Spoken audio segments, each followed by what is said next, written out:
दोस्तों, स्वागत है आप सभी का हमारे YouTube चैनल अर्नो स्टडी हब में, जिसमें हम आपके लिए घटना चक्र में जितने भी क्वेश्चंस है, ऑब्जेक्टिव क्वेश्चन साइंस से रिलेटेड, उनके बारे में हम आपके लिए सीरीज लेकर आते हैं, जिसमें जितने भी इंपॉर्टेंट क्वेश्चंस है उनका हम डिस्कशन करते हैं, उनका हम आंसर आपको देते हैं।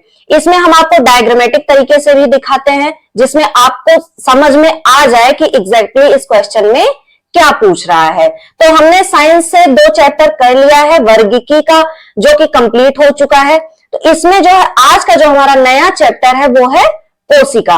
उससे रिलेटेड जितने भी इंपॉर्टेंट क्वेश्चन है वो भी घटना चक्र के उससे रिलेटेड क्वेश्चन को आज हम डिस्कस करने वाले हैं। तो इसमें जो है बहुत सारी क्वेश्चंस बनते हैं, जैसे कि हमारे माइटोकॉन्ड्रिया पे बनते हैं, नाभिक के बारे में बनता है, डीएनए के बारे में बनता है, जैसे कि केंद्रक की खोज किसने की उसके बारे में हमें जानना है, लाइसोसोम को क्या बोलते हैं, ऐसे ही बहुत सारे क्वेश्चंस, या जो है जीन्स किसको बोलते हैं, तो डीएनए क्या काम करता है हमारी बॉडी में, उससे जितने भी रिलेटेड क्वेश्चन हैं उसमें हम आपको डिस्कशन करने वाले हैं। तो आप इस वीडियो के लास्ट तक बने रहिएगा, आपको बहुत ही अच्छा लगेगा। चलिए स्टार्ट करते हैं हमारा आज का क्वेश्चन। पहला क्वेश्चन पूछ रहा है कि नाभिक के अलावा कोशिका के किस कोशिकांग में डीएनए होता है। जैसे हमारा जो कोशिका है उसमें बहुत सारे बॉडी पार्ट, जैसे तारक केंद्र दिया है, गोल्जी उपकरण दिया है, लाइसोसोम दिया है, माइटोकॉन्ड्रिया दिया है। तो इसमें हम क्वेश्चन में क्या देख रहे हैं? देख रहे हैं कि नाभिक के अलावा, जैसे नाभिक में हमारा क्या होता है, डीएनए होता है, उसके अलावा कोशिका के और कौन सा अंग है जिसमें जो है डीएनए होता है। तो आप फिगर देख सकते हैं, फिगर में क्या है, ये एक माइटोकॉन्ड्रिया है। ठीक, तो माइटोकॉन्ड्रिया में आप देख सकते हैं इस पार्ट में यहाँ पे क्या है, ये मतलब माइटोकॉन्ड्रिया में क्या पाया जाता है, डीएनए, मैट्रिक्स पाया जाता है, राइबोसोम पाया जाता है और क्रिस्टी पाया जाता है। इसका जो है एक आउटर मेम्ब्रेन है। तो ये सारे इसके लेयर्स होते हैं और इसके पार्ट्स। तो मतलब हम इसमें ये बताना चाह रहे हैं कि कोशिका के किस कोशिकांग में नाभिक के अलावा डीएनए पाया जाता है। तो हमारा राइट आंसर कौन सा हो जाएगा, माइटोकॉन्ड्रिया। ऑप्शन कौन सा सही हो जाएगा, option D is the right answer. चलिए आगे देखते हैं, हमारा अगला क्वेश्चन क्या कह रहा है कि सौर ऊर्जा एटीपी में बदलती है। मतलब सौर ऊर्जा जो सूरज से ऊर्जा मिलती है वो एटीपी में किस पौधे के किस पार्ट में होती है, माइटोकॉन्ड्रिया में, क्लोरोप्लास्ट में, राइबोसोम में या परऑक्सीसोम में। तो जैसे कि हमने आपको फिगर में दिखाया है कि प्लांट है, प्लांट जो है सनलाइट एब्जॉर्ब करता है। जैसे कि सनलाइट एब्जॉर्ब किया, जैसे कुछ प्लांट्स होते हैं, एल्गी होते हैं, कुछ बैक्टीरिया भी होते हैं जिनको हम क्या बोलते हैं, साइनोबैक्टीरिया। तो ये क्या करते हैं, ये सूरज की रोशनी को एब्जॉर्ब करते हैं। उसको एब्जॉर्ब करने के बाद जो इसका एक प्रोसेस होता है वो उसमें फिर वाटर और कार्बन डाइऑक्साइड लेते हैं, तो हमें क्या मिलता है, ऑक्सीजन मिलता है और कुछ ऊर्जा भी मिलती है। तो ये पौधे के किस पार्ट में होता है, तो ये इसमें किसमें होता है, क्लोरोप्लास्ट में, जिसमें क्या होता है, पर्णहरित या क्लोरोफिल पाया जाता है, जो कि एक प्रोटीन युक्त जटिल रासायनिक यौगिक होता है। और यह पौधे के हरे पत्ते में, मतलब जो उनका हरा पार्ट होता है उसमें पाया जाता है। क्या चीज, क्लोरोप्लास्ट। तो इसमें हमारा राइट आंसर कौन सा हो जाएगा, ऑप्शन बी। ऑप्शन बी क्या हो जाएगा, ये इसका सही आंसर हो जाएगा। अगला क्वेश्चन हमारा कह रहा है कि निम्नलिखित में से कौन सा कथन सही है। इसमें हमें सही कथन चूज करना है। ऑप्शंस देखते हैं, प्रायः लघुत्तम स्वजीवी कोशिकाएं हैं। दूसरा कह रहा है माइकोप्लाज्मा की कोशिका भित्ति अमीनो शर्करा की बनी होती है। तीसरा कह रहा है कि विषाणु सम एकल तंतु आरएनए, जिसका फुल फॉर्म क्या होता है, राइबोन्यूक्लिक एसिड, अणु से बने होते हैं। लास्ट क्या कह रहा है कि रिकेट्सिया में कोशिका भित्ति नहीं होती है। तो हमने आपको एक वायरल डायग्राम दिखाया है और एक बैक्टीरिया का है और एक वायरस का है।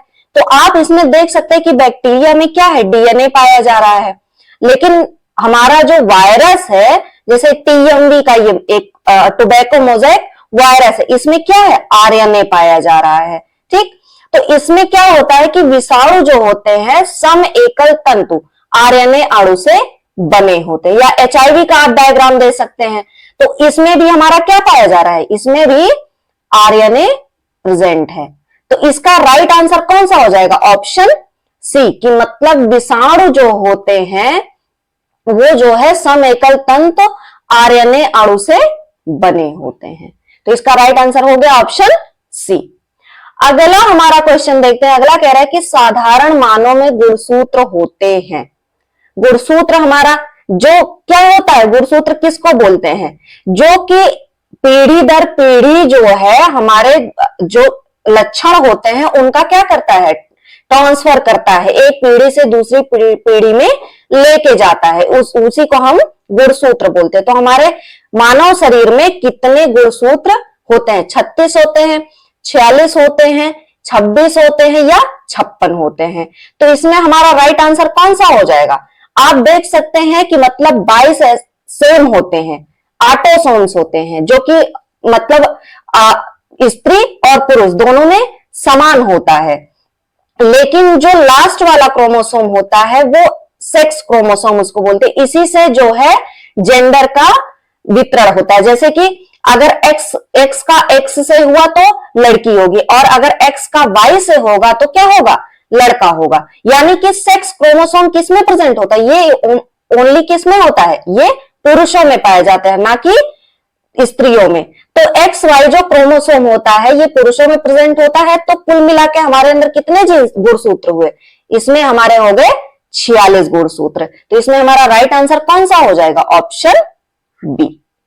चलिए आगे देखते हैं हमारे अगले क्वेश्चन में। अगला कह रहा है कि मानव शरीर की कोशिकाओं में पाए जाने वाले गुणसूत्र जोड़ों की संख्या है। अभी हमने पिछले क्वेश्चन में कितना देखा, 46।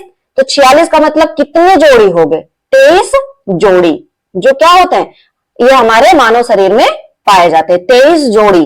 इसमें भी देखिए डायग्राम आप देख सकते हैं कि एक्स वाई जो हो इसको क्या बोलते हैं, बाकी सारे ऑटोसोम्स होते हैं, ये स्त्री और पुरुष दोनों में समान होता है। लेकिन जो एक्स लास्ट वाला गुणसूत्र होता है, लास्ट जोड़ी 23वां जोड़ी जो गुणसूत्र हमारा होता है वो क्या होता है, इसको हम सेक्स क्रोमोसोम बोलते हैं, जो कि किसमें प्रेजेंट होता है, पुरुषों में। तो इसमें हमारा राइट आंसर कौन सा हो जाएगा, ऑप्शन सी, 23 जोड़ी। अगला क्वेश्चन हमारा देखते हैं। अगला कह रहा है कि जीवों में अत्यधिक विविधता का कारण है। जीवों में अत्यधिक विविधता का कारण है, ऑप्शंस देखते हैं, अनुकूलन, सहभागिता, उत्परिवर्तन या बहुगुण सूत्रता। जैसे कि आपने डार्विन का पढ़ा होगा, तो डार्विनवाद में क्या हुआ था कि जिसमें जो है जीनों का जो साधारण परिवर्तन होता है, जिससे नए जीव बनते हैं, उनसे धीरे धीरे धीरे धीरे विभिन्नताएं बढ़ती जाती हैं। किसी में दूसरा लक्षण आया, किसी में अलग लक्षण आया। तो इसका मतलब क्या होता है कि उत्परिवर्तन जो होता है ये जीवों में अत्यधिक विविधता का कारण होते हैं। और इसका मेन रीजन क्या होता है, डीएनए। डीएनए जो होता है यही जो है लक्षणों का पीढ़ी दर पीढ़ी स्थानांतरण करता रहता है। तो इसमें हमारा राइट आंसर कौन सा हो जाएगा, ऑप्शन सी, उत्परिवर्तन क्या है, इसका राइट आंसर होगा। अगला क्वेश्चन कह रहा है कि निम्नलिखित में से किसमें लिंग गुणसूत्र नहीं होते हैं। तो इसमें हमने देखा बंदर में, चीता में, तितली में या छिपकली में। तो इसमें जो हमारा राइट आंसर कौन सा होगा, वो होगा छिपकली, क्योंकि इसका जो लिंग गुणसूत्र, इसका लिंग का निर्धारण जो है पर्यावरण के ताप पर निर्भर करता है, ना कि लिंग गुणसूत्रों पे। गुणसूत्र पे इसका जो है निर्भर नहीं होता, ये पर्यावरण के ताप पर निर्भर होता है। तो इसमें हमारा राइट आंसर कौन सा होगा, ऑप्शन डी, छिपकली। आगे देखते हैं हमारा अगला क्वेश्चन कह रहा है कि पादप कोशिका जंतु कोशिका से किस प्रकार भिन्न होती है। मतलब पादप कोशिका और जंतु कोशिका में क्या ऐसा पाया जाता है जिससे हमें उनका डिफरेंस पता चलता, उनमें अंतर पता चलता है। तो हमारे ऑप्शंस दिए गए हैं, माइटोकॉन्ड्रिया की वजह से, कोशिका भित्ति, जीव द्रव्य की उपस्थिति या कोशिका केंद्रक। तो इसमें आप देखिए हमने आपको डायग्राम दिखाया है कि कुछ चीजें, बहुत सारी चीजें दोनों में क्या है, कॉमन है। दोनों में क्या अंतर है, इसमें केवल एक चीज नहीं प्रेजेंट होता है, जो कि जो पादप कोशिका में हमारा क्या है, कोशिका भित्ति। ये पार्ट जो होता है ये मानव कोशिका में आप देख सकते हैं कहीं भी नहीं पाया जाता। तो जंतु कोशिका में जो होता है वो कोशिका भित्ति नहीं पाई जाती और पादप कोशिका में क्या होता है, कोशिका भित्ति पाई जाती है। यही इसका मेन अंतर होता है। तो इसमें हमारा राइट आंसर कौन सा हो जाएगा, ऑप्शन बी, कोशिका भित्ति जो होती है ये दोनों में अंतर होता है।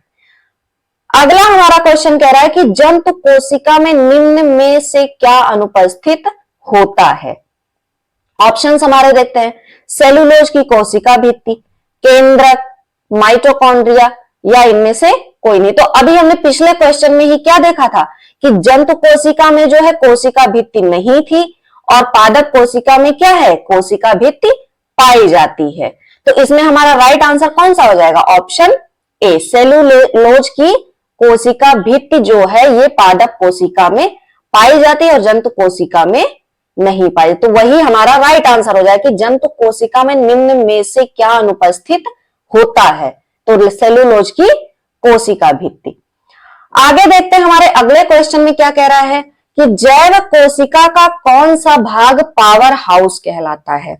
जैव कोशिका का कौन सा भाग पावर हाउस कहलाता है। तो इसमें हम आपको फिगर दिखा रहे हैं कि माइटोकॉन्ड्रिया को जो हम लोग क्या बोलते हैं, powerhouse of the cell, मतलब जो हमारी कोशिका का पावर हाउस होता है वो हमारा माइटोकॉन्ड्रिया होता है।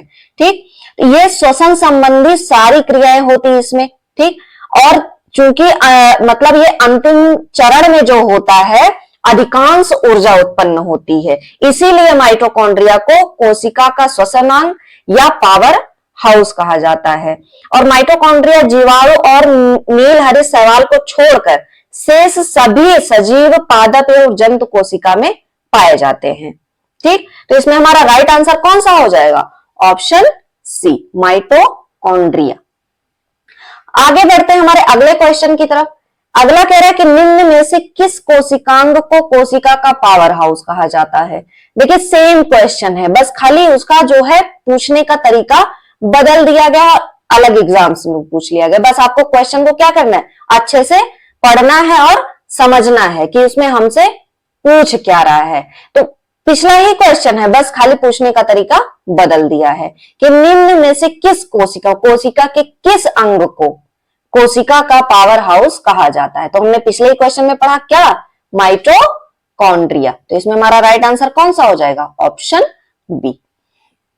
चलिए आगे हमारा अगला क्वेश्चन देखते हैं कि कोशिका का शक्ति स्रोत क्या होता है। फिर वही बात है कि शक्ति स्रोत मतलब पावर हाउस, तो इसमें भी हमारा राइट आंसर कौन सा होगा, माइटोकॉन्ड्रिया। मतलब तीनों क्वेश्चन सेम है, बस खाली अलग अलग तरीके से पूछा गया, बस आपको उसको अच्छे से पढ़ना है और अच्छे से समझना है। तो इसमें हमारा राइट आंसर कौन सा हो गया, ऑप्शन बी, माइटोकॉन्ड्रिया। चलिए आगे देखते हैं हमारे अगले क्वेश्चन में क्या कह रहा है कि प्लाज्मा झिल्ली बनी होती है। प्लाज्मा झिल्ली बनी होती किससे बनी होती है, प्रोटीन से, लिपिड से, कार्बोहाइड्रेट से या प्रोटीन और लिपिड दोनों से। तो हमने आपको एक फिगर दिया हुआ है, फिगर में हम आप देख सकते हैं कि इसमें क्या है, प्रोटीन भी है, ग्लाइको प्रोटीन ये भी प्रेजेंट है। दूसरा क्या इसमें प्रेजेंट है, फास्फोलिपिड, मतलब लिपिड और प्रोटीन दोनों से ही बनता है क्या चीज, प्लाज्मा मेम्ब्रेन या प्लाज्मा झिल्ली। तो इसमें हमारा राइट आंसर कौन सा हो जाएगा, ऑप्शन बी, मतलब प्रोटीन से भी बना होता है और लिपिड से भी बना होता है। तो इसमें हमारा राइट आंसर हुआ ऑप्शन डी। आगे देखते हैं हमारे अगले क्वेश्चन में कि प्रोटीन संश्लेषण में निम्न कोशिकांगों में से किन की भूमिका सबसे अधिक महत्वपूर्ण है। ऑप्शंस हमारे हैं लाइसोसोम और सेंट्रोसोम, अंतराद्रव्य जालिका और राइबोसोम, गोल्जी उपकरण और माइटोकॉन्ड्रिया या लाइसोसोम और माइटोकॉन्ड्रिया। तो इसमें हम फिगर में देख सकते हैं इसमें क्या क्या है, इंडोप्लाज्मिक रेटिकुलम या अंतःद्रव्यी जालिका। दूसरा कौन सा प्रेजेंट है इसमें, राइबोसोम। इन्हीं दोनों का जो होता है सबसे महत्वपूर्ण भूमिका होता है किसमें, प्रोटीन संश्लेषण में। तो इसमें हमारा राइट आंसर कौन सा हुआ, ऑप्शन बी। इन्हीं दोनों का जो होता है बहुत ही ज्यादा महत्वपूर्ण भूमिका होती है। तो अगले हमारे क्वेश्चन की तरफ चलते हैं। अगला हमारा क्या कह रहा है? अगला कह रहा है कि मानव शरीर के किस अंग में लसिका कोशिकाएं बनती हैं? ऑप्शंस हमारे देखते हैं, यकृत में, दीर्घ अस्थि में, अग्न्याशय में या तिल्ली में। तो लसिका जो है, एक लसिका सेल्स क्या होती हैं? एक प्रकार की श्वेत रक्त कणिकाएं होती हैं। रक्त कितने प्रकार के होते हैं? 3। जैसे कि हमारा हो गया आरबीसी मतलब लाल रक्त कणिका, red blood corpuscles, WBC white blood corpuscles, तीसरा कौन सा हो जाता है? हमारा प्लाज्मा हो जाता है। ठीक, तो इसमें जो हम पूछ रहे हैं लसिका कोशिकाएं जो लिम्फोसाइट सेल होती हैं, वो क्या है? ये ताकि श्वेत रक्त कणिकाएं हैं जिनका निर्माण किसमें होता है? लसिका ग्रंथियों, तिल्ली, थाइमस ग्रंथि तथा अस्थि मज्जा में ही होता है। जो कोई क्या होता है इसमें, किसमें प्रेजेंट होता है? अभी हमने पढ़ा तिल्ली में। तो इसमें हमारा राइट आंसर कौन सा हो जाएगा? Option D. लसिका प्रणाली किसमें होती है? इसमें लसिका कोशिकाएं हमारा तिल्ली में बनती हैं। तो इसमें हमारा राइट आंसर हो गया ऑप्शन डी। चलिए आगे बढ़ते हैं हमारे अगले क्वेश्चन में कि निम्नलिखित में से कौन सा कथन प्राणियों में स्तंभ कोशिकाओं के प्रत्यारोपण के संदर्भ में असत्य है? चलिए ऑप्शंस देखते हैं हमारा। ये प्राणी में जीवन भर स्वयं गुणन करती हैं। दूसरा कह रहा है ये अंगों के क्षतिग्रस्त ऊतकों की मरम्मत करती हैं। ये एक या अधिक प्रकार की विशिष्ट कोशिकाओं को बनाने की क्षमता रखती हैं। या डी जो है ये केवल भ्रूण में पाई जाती हैं। तो हमने आपको नीचे दिया हुआ कुछ डेफिनेशन दिया हुआ है कि स्तंभ कोशिकाएं या जो अस्तंभ कोशिकाएं होती हैं, ऐसी कोशिकाएं होती हैं कि जिनमें शरीर के किसी भी अंग की कोशिका के रूप में विकसित करने की क्षमता मिलती है। इसके साथ ही ये अन्य किसी भी प्रकार की कोशिकाओं में बदल सकती है और जो है ये क्या है? मरम्मत भी करती हैं, क्षतिग्रस्त ऊतकों की मरम्मत भी करती हैं। तो इसमें ये तीनों ऑप्शन तो हमारे सही हो गए। लास्ट वाला ऑप्शन देख कह रहा है कि ये केवल भ्रूण में पाया जाता है, ऐसा नहीं होता। तो ये हमारा कौन सा हो जाएगा? ऑप्शन डी इसका सही आंसर हो जाएगा। चलिए आगे देखते हैं हमारे अगले क्वेश्चन में क्या कह रहा है कि प्रकंपित कोशिका मृत्यु के कोशिकीय और आणविक नियंत्रण को कहते हैं। इसके नियंत्रण को क्या बोलते हैं? एपोप्टोसिस, काल प्रभावन, अपहरासन या ऊतक क्षय।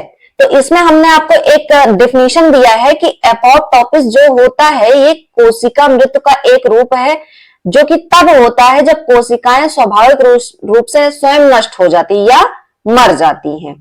तो ये क्या करती हैं? फिर से अधिकतम कोशिका विभाजन करती हैं और पुनरुद्भवन नहीं करने देती। तो ये कौन सा हो? एपोप्टोसिस मतलब मृत कोशिकीय आणविक नियंत्रण को कहते हैं। तो इसमें हमारा राइट आंसर कौन सा हो जाएगा? Option A, apoptosis. ये प्रोसेस होता है।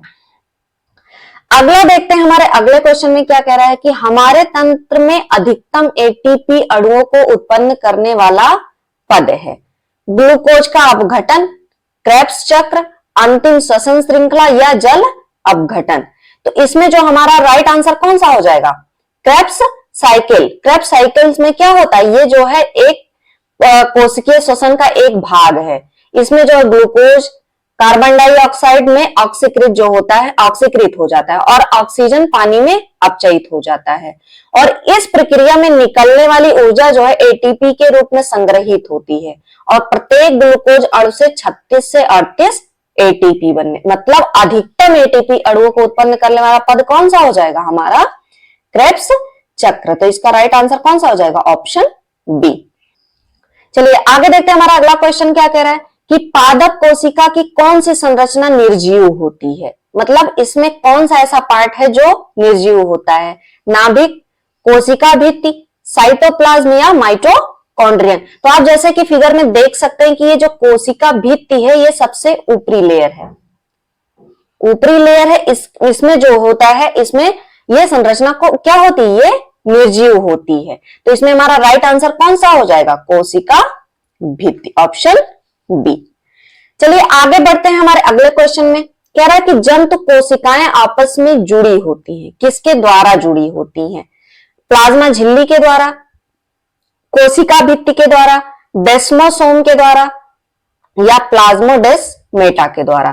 तो इसमें आप देख सकते हैं, हमने आपको एक फिगर दिया हुआ है जो कि कोशिकाएं आपस में किसके द्वारा जुड़ी हुई हैं, डेस्मोसोम से। मतलब इसमें देख सकते हैं आप, डेस्मोप्लेकिन एक जो है एक पार्ट है, इसी के द्वारा क्या होता है, ये जुड़े होते हैं एक दूसरे से। तो इसमें हमारा राइट आंसर कौन सा हो जाएगा, ऑप्शन सी, डेस्मोसोम। चलिए आगे बढ़ते हैं। अगला क्वेश्चन कह रहा है कोशिका सिद्धांत लागू नहीं होता है। किस पे लागू नहीं होता, कवक पे, शैवाल पे, वायरस पे या सूक्ष्म जीव पे। तो वायरस को हम ये जो होता है जीवित भी होता है, मृत, मतलब ये जब भी जीवित प्राणी के शरीर में प्रवेश करते हैं तभी ये जीवित माने जाते हैं, अन्यथा क्या होता है, ये मृत होता है। तो इसीलिए कोशिका सिद्धांत वायरस पर लागू नहीं होता है। तो इसका हमारा राइट आंसर कौन सा हो जाएगा, ऑप्शन सी, वायरस जो होता है वो कोशिका सिद्धांत पर लागू नहीं होता। आगे देखते हैं, हमारा अगला क्वेश्चन कह रहा है कि निम्नलिखित में से कौन ग्लूकोज के संश्लेषण की प्रक्रिया है। मतलब ग्लूकोज संश्लेषण को और क्या बोल सकते हैं। ऑप्शंस हमारे देखते हैं, पवित्रीकरण, ग्लाइकोलिसिस या ग्लूकोनियोजेनेसिस या नियोजेनेसिस। तो आप डायग्राम में देख सकते हैं इसमें कौन सा ऑप्शन सही है। ऑप्शन हमारा है ग्लूकोनियोजेनेसिस जो होता है, इसमें जो है क्या है, ये इसका ग्लूकोज का संश्लेषण कहलाता है। तो इसमें हमारा राइट आंसर कौन सा हो जाएगा, ऑप्शन सी, ग्लूकोनियोजेनेसिस। चलिए आगे बढ़ते हैं हमारे अगले क्वेश्चन में कि 1965 में कोशिका की खोज किसने की थी। आप देख सकते हैं कोशिका की खोज रॉबर्ट हुक। इसमें हमारा राइट आंसर कौन सा हो जाएगा, रॉबर्ट हुक, ऑप्शन ए। चलिए आगे बढ़ते हैं हमारे अगले क्वेश्चन में। अगला कह रहा है कि शरीर में लगी चोट की मरम्मत के लिए किस प्रकार के सेल विभाजन का प्रयोग किया जाता है। ऑप्शंस देखते हैं, केवल समसूत्रण या इंग्लिश में इसको माइटोसिस बोलते हैं, केवल अर्धसूत्री विभाजन, इसको मियोसिस बोलते हैं इंग्लिश में, माइटोसिस और मियोसिस दोनों होता है, और लास्ट ऑप्शन कह रहा है कि ना समसूत्रण और ना ही अर्धसूत्री विभाजन। तो इसमें हमारा राइट आंसर आप देख सकते हैं कि माइटोजेंस जो होते हैं ये इंजरीज में होने वाले सेल्स को, मतलब चोट लगने पे उसकी मरम्मत को उसकी मरम्मत करते हैं। तो इसमें हमारा राइट आंसर कौन सा हो जाएगा, ऑप्शन ए, केवल समसूत्रण या माइटोसिस। आगे बढ़ते हैं हमारे अगले क्वेश्चन में। अगला कह रहा है कि निम्नलिखित में से शरीर विज्ञान एवं चिकित्सा की वह कौन सी शाखा है जो पुरुषों के विशिष्ट रोगों एवं स्थितियों से संबंधित है। तो ऑप्शंस हमारे देते हैं, एंड्रोलॉजी, एस्ट्रोकोलॉजी, बाइकोलॉजी या डेस्मोलॉजी।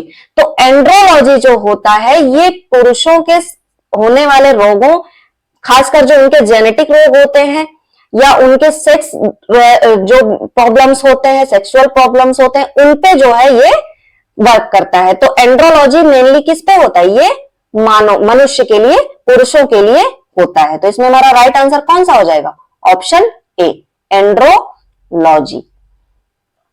चलिए आगे देखते हैं हमारे अगले क्वेश्चन में कि निम्न में से कौन सा हिस्सा मानव त्वचा का सबसे बाहरी हिस्सा होता है, एपिडर्मिस, डर्मिस, हाइपोडर्मिस या नर्व फाइबर। तो आप जैसे कि फिगर में देख सकते हैं डर्मिस है, फिर सबसे नीचे कौन सा हो जाएगा, हाइपोडर्मिस, फिर सबसे ऊपर क्या है, एपिडर्मिस। एपिडर्मिस जो है वो मानव त्वचा का सबसे ऊपरी हिस्सा होता है। तो इसमें हमारा राइट आंसर कौन सा हो जाएगा, ऑप्शन ए, एपिडर्मिस। चलिए आगे देखते हैं हमारे अगले क्वेश्चन में कि सूत्री विभाजन के चरण का नाम बताइए जिसके दौरान विभाजित सेल के गुणसूत्र मध्य रेखा पर स्थित होते हैं। देख सकते हैं आप प्रोमेटाफेज में ये देखिए अलग अलग जगहों पर प्रेजेंट है। मेटाफेज में देखिए ये एकदम सेंटर में, मतलब एकदम सेंटर लाइन में प्रेजेंट है। ये क्या है, ये सारे गुणसूत्र एक ही लाइन में प्रेजेंट है, मध्य रेखा पर प्रेजेंट है। एनाफेज में क्या होते हैं, ये अलग अलग हो जाते हैं। तो इसमें हमारा राइट आंसर कौन सा हो जाएगा, metaphase, option C. Option C इसका कौन सा, मेटाफेज इसका सही आंसर हो जाएगा। आगे देखते हैं अगला क्वेश्चन कि अर्धसूत्री विभाजन में कितने विभाजन होते हैं और कितनी संतति कोशिकाएं उत्पन्न होती हैं। तो इसमें हमारे ऑप्शंस देखते हैं। एक प्रभाग 2 पुत्री कोशिकाएं, एक प्रभाग या 4 संतति कोशिकाएं, या 2 विभाग प्रत्येक में 2 पुत्री कोशिकाएं, या 2 विभाग प्रत्येक में 4 पुत्री कोशिकाएं। तो इसमें जैसे कि हम फिगर में देख सकते हैं क्या है, 2 विभाग हमारे बने हुए हैं, 2 विभाग, और प्रत्येक में क्या है, प्रत्येक में 2 पुत्री कोशिकाएं। तो इसमें हमारा राइट आंसर कौन सा हो जाएगा, ऑप्शन सी, 2 विभाग और प्रत्येक में 2 पुत्री कोशिकाएं। चलिए आगे बढ़ते हैं हमारे अगले क्वेश्चन में कि कोशिका चक्र का प्राथमिक उद्देश्य क्या है। ऑप्शंस हमारे देखते हैं।